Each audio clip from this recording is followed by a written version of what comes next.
दीपों की जगमगाहट के बीच दक्ष मंदिर सिर्फ एक पूजा स्थल नहीं बल्कि आस्था और अध्यात्म का जीवंत प्रतीक है।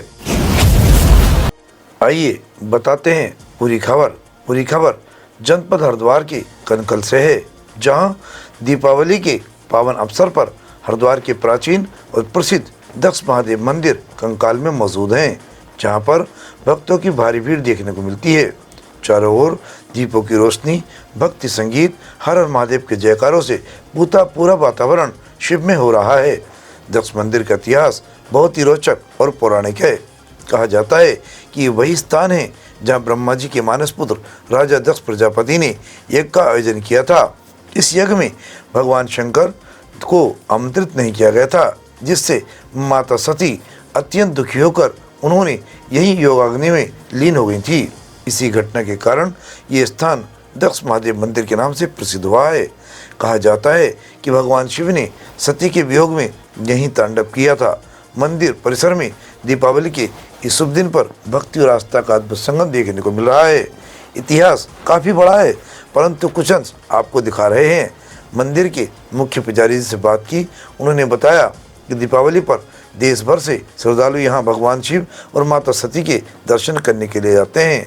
माना जाता है कि जो भक्त सच्चे मन से यह दीप जलाकर पूजा करते हैं, उनकी हर मनोकामना पूर्ण होती है।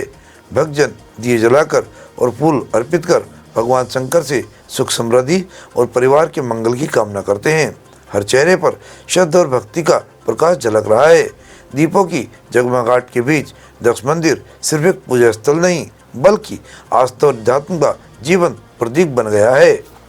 आइए दिखाते हैं ये रिपोर्ट हमारे सहयोगी चंद्रशेखर गोस्वामी के द्वारा। नमस्कार, स्वागत है परिपाटी न्यूज में आपका। परिपाटी न्यूज के लिए इस वक्त मैं आपसे जुड़ा हुआ हूँ दक्ष प्रजापति मंदिर कनकल। दीपावली के पावन अवसर पर आज यहाँ हमारा आगमन हुआ है महाराज जी का आशीर्वाद लेने के लिए। 5 दिन का ये पर्व आज यहाँ बड़े हर्षोल्लास के साथ संपन्न होगा।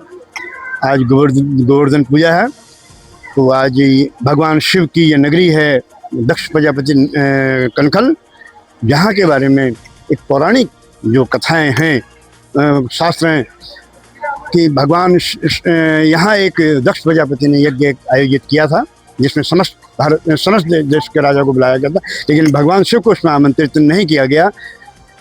माता पार्वती इस यज्ञ में शामिल होने के लिए भगवान शिव से आज्ञा मांग रही थी कि मैं भी इस यज्ञ में जाऊंगा। भगवान शिव ने उनको इनकार किया कि बिन बुलाए कहीं नहीं जाना चाहिए, लेकिन माता पार्वती अपने पति की भगवान शिव की शब्दों की अवहेलना कर यहाँ यज्ञ में आई और यहाँ भगवान शिव का अपमान दक्ष प्रजापति द्वारा जिस तरह से किया गया, इससे कुपित होकर उन्होंने यहाँ इसी यज्ञ कुंड में अपना आत्मदाह किया, जिससे कुपित होकर भगवान शिव ने फिर यहाँ तांडव गया, जो आपको सभी को ज्ञात है।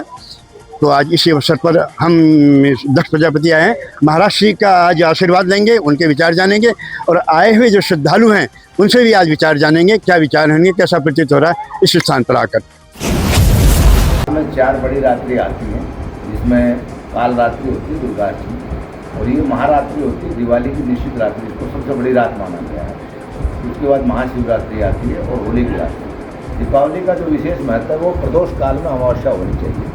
तो ये 2 दिन का जो चक्कर हुआ है आपकी बार, ये सूर्योदय और सूर्यास्त के हिसाब से, जैसे पूर्वांचल के कुछ भाग थे भारत के, जहाँ सूर्योदय जल्दी होता है और सूर्यास्त भी जल्दी होता है। हमारे यहाँ हरिद्वार में क्योंकि निषिद्ध काल जो था वो प्रदोष का जो समय था वो 20 तारीख को ही मिल रहा था, सोमवार के दिन, इसलिए ये थोड़ा भ्रम की स्थिति हुई है पंचांगों के हिसाब से।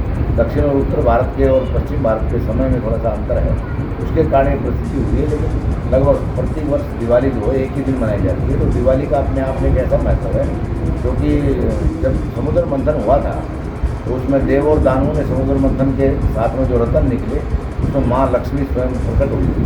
तो लक्ष्मी के प्रकट होने के शुभ अवसर पर समस्त देवताओं ने, ऋषि मुनियों ने दीपक जला करके भगवती का स्वागत किया था, जिसको हम दीपावली कहते हैं। उसके बाद जब त्रेता युग में भगवान विष्णु का राम के रूप में अवतार हुआ, तो उन्होंने 20 दिन की यात्रा को समाप्त करके दशहरे के दिन रावण का संहार किया अच्छाई के ऊपर बुराई का जो युद्ध चल रहा था, उस बुराई को समाप्त करके उन्होंने उस विजय को प्राप्त किया और 21वें दिन उन्होंने अयोध्या में प्रवेश किया। तो अयोध्या निवासियों ने और समस्त अवध के जो निवासी थे सब दीप मालाएँ जला करके अपने घरों को सजावट किया, भगवान का स्वागत किया। इसलिए राम के साथ उस दिवाली का पर्व जोड़ा। मूल रूप से महालक्ष्मी का जो पूजन साल में एक दिन होता है, क्योंकि भगवान विष्णु जब देवसैन में जाते हैं तो एकादशी के दिन भगवान करवट बदलते हैं। तो दीपावली के ठीक 11 दिन बाद देव उत्थान एकादशी को भगवान जागृत होते हैं, तो लक्ष्मी उसके पहले सब जगह भ्रमण करती है। तो हमारे परिवारों में एक परंपरा रही है, साफ़ सफाई का अभियान करें। उसके 2 दिन पहले धन्वंतरी भगवान का भी अवतार हुआ है, वो भी समुद्र से निकले हैं, जो आयुर्वेद के विष्णु का ही अंश है, उनका पूजन होता है। और फिर कुबेर जी का, जिनको समझा जाए देवताओं का सेनापति अर्थात वो वित्त मंत्रालय का प्रभार उनके पास में है। उसके बाद महालक्ष्मी स्वयं, तो ये हमारे यहाँ देवताओं का पूजन का एक विधान है। तो दीपावली का जो पर्व है वो 5 दिन का पर्व होता है। वैसे तो गुजरात आदि राज्यों में 7 दिन का पर्व होता है। एकादशी यानी धन्वंतरी जयंती से लेकर के और लाभ पाचम तक, और उसके बाद अगले दिन गोवर्धन का पूजा होता है जो आज है, और कल भैया दूज का है। जो बहनें हैं वो अपने भाइयों को पूजा करती हैं, और भाई जो है अपनी बहनों को गिफ्ट के रूप में, उपहार के रूप में कुछ देते हैं। जो राजा बलि ने भगवती लक्ष्मी का पूजन किया था, उसी समय से दिवाली का पर्व प्रारंभ हुआ है। दीपावली के इस महान पर्व पर जो 5 दिन का पर्व है, आपके इस चैनल के माध्यम से सारी टीम को और आप सब लोगों को बहुत बहुत शुभकामनाएं, बहुत बहुत बधाई। दरअसल राजा इंद्र के वज्रपात के द्वारा समस्त जो है हमारे मथुरा और गोवर्धन के जो इलाके के, वृंदावन के जो लोग ब्रज क्षेत्र जिसको कहा गया है, बहुत प्रताड़ित थे वर्षा से। भगवान ने स्वयं जो है उस पर्वत को अपनी उंगली पर धारण किया और गोपालकों को भी सांकेतिक रूप से एक एक लकड़ी लगा के पर्वत को उठाया और उस वज्रपात से उनकी रक्षा की। तब से गोवर्धन पर्वत की पूजा प्रारंभ हुई द्वापर काल से। तो आज भी भारत के, उत्तर भारत के बहुत से लोग गोवर्धन पर्वत की परिक्रमा करते हैं। इस दिन खास करके क्योंकि भगवान श्री कृष्ण को गाय बहुत प्रिय रही है, तो गौ का पूजन होता है। हम लोग भी सब अपनी गौशालाओं में गौ माता का श्रृंगार करते हैं, उनका स्नान कराते हैं, तिलक चंदन लगा के उनका पूजन करते हैं। फिर गोबर के द्वारा गोवर्धन की प्रतिमा बना करके उसका संध्याकाल में पूजन होता है। यही गोवर्धन का एक प्राचीन महत्व है। और इस पर्व पर सबको गाय की रक्षा के लिए संकल्प लेना चाहिए, गाय माता की सेवा करनी चाहिए। क्यों? गाय के अंदर 33 करोड़ देवताओं का निवास है, जिसके स्वयं कृष्ण ने उसको साथ में रखा है। तो गोवर्धन का एक विशेष महत्व है। इस पर्व पर बहुत बहुत शुभकामनाएं, बहुत बहुत। दक्ष प्रजापति मंदिर के दर्शन, हरिद्वार के दर्शन हेतु आए हुए एक श्रद्धालु इस वक्त हमसे जुड़ चुके हैं। तो आज उनसे परिचय जानना चाहेंगे और कैसा उन्हें यहाँ प्रतीत हो रहा है, आइए जानने का प्रयास करते हैं। तो सर क्या शुभ नाम है आपका? हाँ, हमारा नाम जो है तो JP शास्त्री के नाम से जाने जाते हैं, परिचित है। महाराज की कृपा है, हमें भी समय मिला, हम गढ़वाल से, श्रीनगर गढ़वाल से आए हैं तथा यहाँ जो है भ्रमण के लिए, और यहीं पास में रुड़की में निवास करते हैं। लेकिन अभी उधर से भ्रमण के लिए आए हैं, भगवान के दर्शन के लिए।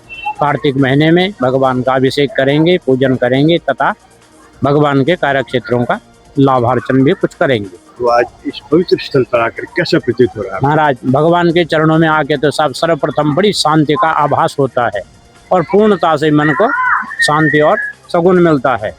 निश्चितता से जो है तो भगवान के दर्शन से पुण्य लाभ तो जो है ही, परंतु बड़े शांति और सदगति का आभास होता है। महाराज जी ने बहुत अच्छे प्रबंध यहाँ किए हैं। महंत जी ने महाराज जो व्यवस्था की है वो जो है तो सराहनीय है।